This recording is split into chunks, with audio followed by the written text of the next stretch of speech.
issues, and she's here today representing the Wollongong Climate Action Network, so I'd like you to welcome Jess Moore.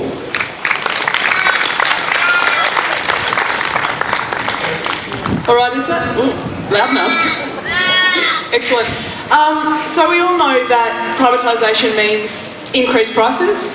We know that it means less reliable services. We know that it means job cuts to the public sector, the sector where we know we can most advance fair working conditions and a decent wage for people. And it means disregard for the environment, and that's what I'm particularly going to talk about today. And when we talk about the environment, we're actually talking about one of the greatest social justice questions, because the reality is we need a safe environment. All people need a safe environment, and the people that are going to suffer most if that environment, and it is already, becomes unstable, is going to be the poor and the disadvantaged, because they're going to have the least protection from dangerous climate change. So publicly owned means things can, I'm just going to, excuse me the way I talk because it's gotten breezy. Things can and should be used, the public sector can and should be used for the public good. But we know that when things are privately owned, they must be run for profit. And that cuts out people, that cuts out social justice. That means that the bottom line is how much money they're going to make in this incredibly competitive environment when it comes to the market.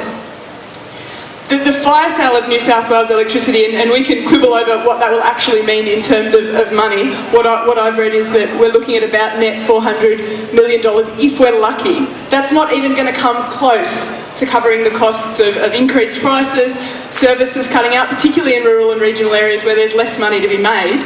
But most importantly, I think what that's going to mean is we don't have the ability to respond in terms of the climate. Dangerous climate change is here. We've just seen floods in Queensland, Victoria and other parts of Australia, Cyclone Yazzie, we're seeing record droughts, we're seeing record water when it comes.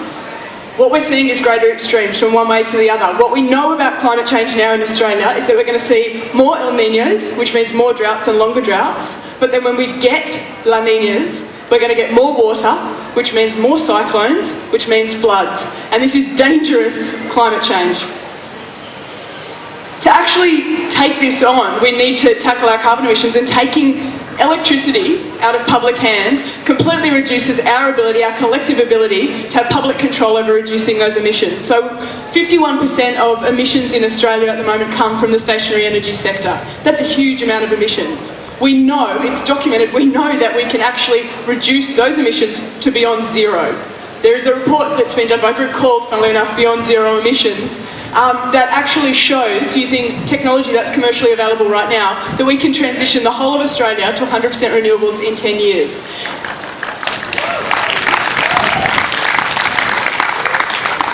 Now, I use the word transition, and I think it's important to use the word transition because we're not saying shut down coal. And we can't say shut down coal, we can't have the lights go out, and we can't have people who have jobs in those areas be jobless. The important thing is we're actually saying we need a massive increase in jobs. And what we know is that for every job that currently exists in coal, in fossil fuel industry, in the current energy sector, we're actually going to have 2 times as many through renewable energy. And this doesn't cost us more money because you cut out the fuel cost. There's no cost for wind, there is no cost for the sun the way that we have with gas, with uranium, with coal. And what that means is that we have employment, we actually can generalise and increase employment through a transition to renewable energy, and it means we can actually ensure a safe planet. Now, climate change, I feel an ongoing frustration because up and down, people recognising that climate change is a massive problem and that one that we have to confront goes up and down. But I think the important thing to look at is what is the source of people who are creating any kind of conjecture about whether or not climate change is happening.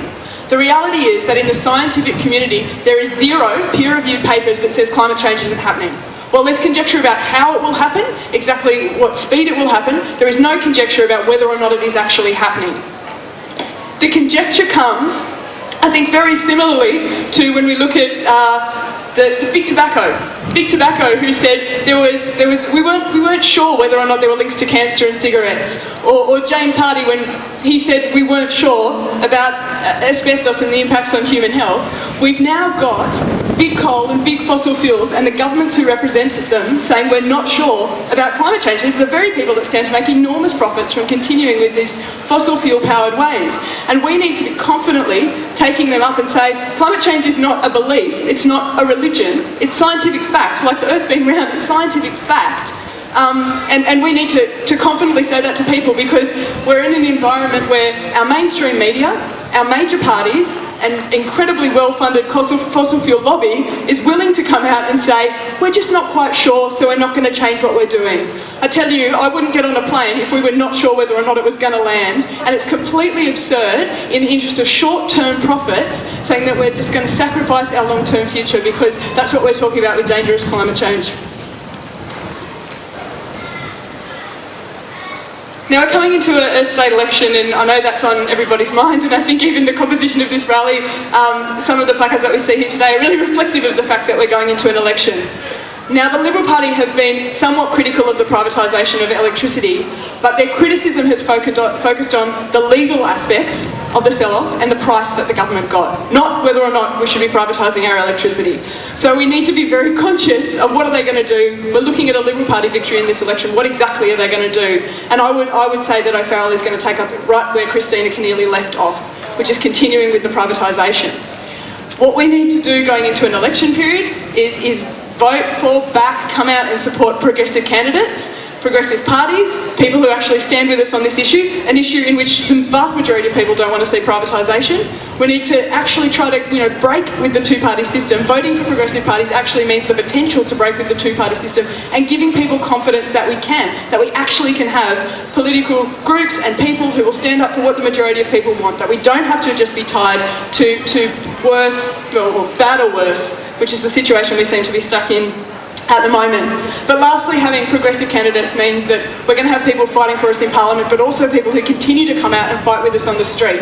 Because the reality is we're going to have an O'Farrell government. We're going to have to be back here immediately after the state election to tell our government that they cannot continue with privatisation, and better, they can't just not continue with it, they need to annul the privatisation as it stands and start to reverse it. It's not enough for us to just say, draw a line in the sand and say no more. We actually have to start moving towards what will be better for people, which is actually reversing privatisation.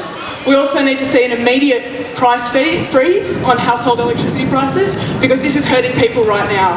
Poverty, we are seeing more and more ordinary people hurting as a result of increases in cost of living. Electricity is part of that, and we're seeing more and more ordinary people thrown into poverty as a result of privatisation. And we need to stand up and say, enough is enough. We're actually putting a freeze on prices, and no matter who is running the service, we need to ensure that it's not going to hurt ordinary people more than it already is. Now, those things we'll have to come out and say together. I really encourage, a red, green, progressive community to continue to come out together, everyone who opposes this, and that will mean people very broadly come back here and fight together, because the reality is we can think in our homes this is a bad thing, we can go home and talk to people and say this isn't such a good thing, but unless we come out and give voice to that the majority of people actually take action as the majority of people, we're actually not going to see this overturned. And this is so essential, both in terms of our safe planet and life for ordinary people right now. Thank you.